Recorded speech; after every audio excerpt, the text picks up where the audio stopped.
बात करेंगे छांगुर बाबा की, जिसके मामले में लगातार नए खुलासे होते जा रहे हैं। बलरामपुर जिले के छांगुर बाबा उर्फ जमालुद्दीन को लेकर अब एक नया खुलासा हुआ है। छांगुर बाबा सिर्फ धर्मांतरण नहीं कराता था, बल्कि लोगों की जमीनों पर अवैध कब्जे करता था। एक विधवा महिला रहबरी खातून रब्बानी पुलिस को उन्होंने जानकारी दी है कि छांगुर बाबा और उसके गिरोह ने न सिर्फ जबरन जमीन पर कब्जा करने की कोशिश की, बल्कि घर पर ताला भी लगा दिया।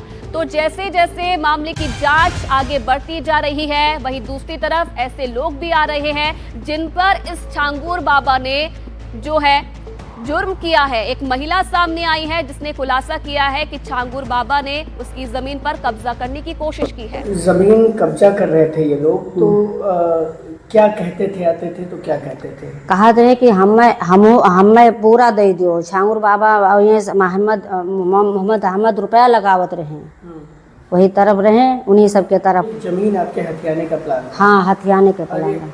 ये एक आरोप लगा है रज़ाक मुस्तफा आप लोगों पे, और जो है हाँ, ये आरोप लगा है। क्या आप लोग सही आरोप है जो छांगुर बाबा और उनके लोगों के द्वारा लगाया जा रहा है? गलत है। गलत है। कभी मारपीट भी हुई आप लोगों? हाँ, मारपीट की है। हाँ, मारपीट के ताला लगा दिए घर में। किसके घर में? हमारे घर में, वो घर में है। ये घर नहीं बना था, ये वही नया घर बना है। तो पीड़ित महिला की बात भी आपने सुनी। इधर अवैध धर्मांतरण के मामले में जलालुद्दीन उर्फ छांगुर बाबा की मुश्किलें लगातार बढ़ती जा रही है। आज एटीएस छांगुर को लेकर बलरामपुर की मधुपुर हवेली कल पहुंची थी एटीएस, और इस दौरान सुरक्षा का खास तौर पर ध्यान दिया गया। एटीएस हर एंगल से पड़ताल कर रही है। वहीं एनडीटीवी के साथ खास बातचीत में यूपी के डीजीपी ने कहा कि यह काम ऑर्गेनाइज्ड तरीके से किया जा रहा था। यूपी पुलिस ने काफी सबूत भी इकट्ठा कर लिए हैं, और साथ ही उन्होंने ये भी कहा है कि लालच देकर धर्मांतरण के मामलों में बेहद सख्त कार्रवाई होगी। सर, एक सवाल उस मामले को लेकर पूछना चाहूँगा जो मामला बहुत चर्चा में, धर्मांतरण कोई नई चीज़ नहीं है, लेकिन एक जो नया खुलासा हुआ है छांगुर बाबा का, इसमें जातियां देख करके लड़कियों को टारगेट करना, एजेंट्स को लाखों लाख रुपए देना, 8 से 16 लाख रुपए देना, यूपी एटीएस ने पकड़ा है। बहुत बड़ा गिरोह है, 106 करोड़ की खुलासा भी हुआ है। इस मामले को यूपी पुलिस अभी तक अब क्या क्या किया है, और आगे आपको क्या लगता है इसमें कितना बड़ा नेक्सस हो सकता है? देखिए, जैसे कि आपने खुद ही बताया कि मामले की गंभीरता और उसकी व्यापकता बहुत ज़्यादा है, और इसके पीछे बहुत सारा मनी का ट्रांजैक्शन है, और एक ऑर्गेनाइज्ड वे में ये कार्य किया जा रहा था। UP ATS Uttar Pradesh police की एक एलीट एजेंसी है, जिसमें हमारे बहुत अच्छे इन्वेस्टिगेटर्स रहते हैं। उन्होंने अभी तक इस इन्वेस्टिगेशन को आगे ले जाते हुए काफ़ी साक्ष्य इकट्ठे किए हैं। उन साक्ष्यों को ऑनरेबल कोर्ट के सामने प्रस्तुत किया गया है।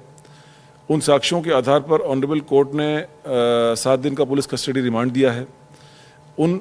उस पुलिस कस्टडी रिमांड में हमारी एटीएस की टीमें जो हैं वो लगी हुई हैं आगे की कार्रवाई, इन्वेस्टिगेटिव कार्रवाई में, और मुझे पूरा विश्वास है कि हम घटना की तह तक पहुँचेंगे, और घटना के पीछे जिनका भी हाथ होगा, जो लोग भी इन्वॉल्व होंगे, उनके खिलाफ कड़ी से कड़ी कार्रवाई होगी। सर, धर्मांतरण जैसा मुद्दा जो है ना, ये ख़त्म क्यों नहीं हो पा रहा है? क्या सिर्फ पैसा इसकी वजह है, या कुछ और आपको लगता है? अलग अलग लोगों की अलग अलग वजहें हो सकती हैं, लेकिन जो कानून सम्मत बात है वो ये है कि धर्मांतरण किसी भी प्रलोभन में देना, किसी भी मनी के प्रभाव में करना, किसी भी अन्य कारण से करना, जो एक Uttar Pradesh anti conversion law है, उसमें विभिन्न प्रकार के कंपोनेंट्स हैं, लॉ के कंपोनेंट्स हैं, तो उसको कानूनी दृष्टि से ये चीज़ें गलत हैं। जब तक कोई आदमी स्वेच्छा से, कोई उसका भी प्रक्रिया है उसकी, तो जहाँ पर भी उन प्रक्रियाओं का किसी भी उद्देश्य की पूर्ति के लिए कन्वर्जन की कार्रवाई होगी, तो उस पर कानून सम्मत कार्रवाई, कड़ी कार्रवाई उत्तर प्रदेश पुलिस द्वारा की जा रही है और की जाएगी। नए सिरे से पूरे उत्तर प्रदेश में फिर से कन्वर्जन कहाँ कैसे हो रहा है, इसकी भी अब तलाश एक नए सिरे से। एक सामान्य प्रक्रिया है जिसमें शिकायतें प्राप्त होती हैं। अभी कल ही जनपद फतेहगढ़ में एक शिकायत प्राप्त हुई, पब्लिक ने शिकायत की, पब्लिक के एक व्यक्ति ने शिकायत की कि उनको कन्वर्जन के लिए दबाव ऑब्लिक प्रलोभन की कार्रवाई की जा रही है। पब्लिक की शिकायतें प्राप्त होती हैं, कभी कुछ इंटेलिजेंस रिपोर्ट्स प्राप्त होती हैं, उनके बेसिस पर पुलिस द्वारा जो लीगल एक्शन है वो लिया जाता है, और वो जो उत्तर प्रदेश में जो कानून है उसके अनुसार वो कार्रवाई की जाती है।